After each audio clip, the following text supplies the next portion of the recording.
Assalamualaikum Baraya, boleh nggak sih saya marah-marah dan komplain karena sebuah layanan yang dibuat tidak seperti mestinya, yaitu CCTV. Nah, CCTV itu di Indonesia sangat-sangat bermasalah.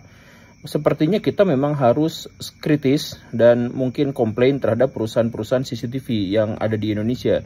Karena apa? Karena setiap kali ada kasus pidana yang melibatkan kepolisian, maka CCTV pasti jadi bermasalah. Coba misalkan kita urunut dari yang awal-awal. Dulu ada kejadian yang disebut sebagai kejadian KM50. Iring-iringan Pak Habib Rizik itu ditembak 6 orang sama polisi. Ya nggak tahu kejadiannya seperti apa. Karena apa? Karena CCTV yang pas ada di tempat kejadian itu rusak karena katanya kehujanan. Kemudian ada kasus berikutnya, yaitu kasus Pak Ferdi Sambo, polisi tembak polisi. Apa yang terjadi di sana? CCTV-nya digonta-ganti, mau lagi dia digonta-gantinya. Aduh. Kemudian ada kasus yang berikutnya lagi, misalkan tragedi Kanjuruhan. Ada berapa ratus orang yang meninggal di situ. Karena katanya di situ ada kesalahan prosedur kepolisian dan seterusnya. CCTV-nya hilang. Kan itu jadi si CCTV itu gak pernah bertanggung jawab kalau misalkan ada kasus-kasus pidana yang melibatkan polisi.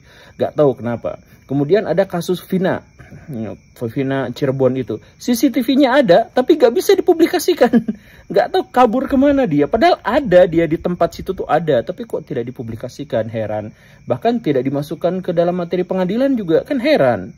Kemudian ada kejadian yang berikutnya lagi. Kemarin ada anak 13 tahun meninggal.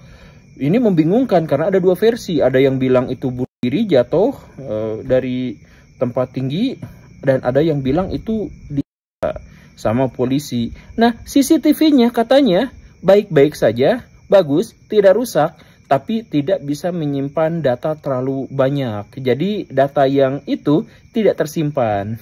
Begitu. Nah, ini makanya saya ya minta kepada Baraya lah, siapa yang harus kita komplainin gitu. Apakah kepada perusahaan CCTV-nya atau pada penyedianya, pada vendornya yang di Indonesia. Saya komplain, maksudnya kenapa CCTV itu menjadi sangat tidak bisa digunakan, tidak bisa diandalkan kalau menyangkut masalah-masalah pidana yang berkaitan dengan polisi. Jadi kan kita harus kasihan juga sama polisi. Jadi polisi ingin bekerja dengan sangat baik, polisi ingin menjadi sangat profesional, tetapi CCTV tidak bisa diandalkan dalam hal itu. Bayangkan ada berapa banyak CCTV di Indonesia yang justru pada hal-hal yang sangat krusial dia malah tidak bisa berguna sama sekali. Silahkan saya tuntut itu perusahaan CCTV-nya. Karena menciptakan produk yang nggak benar tuh, nggak bisa diandalkan. Assalamualaikum.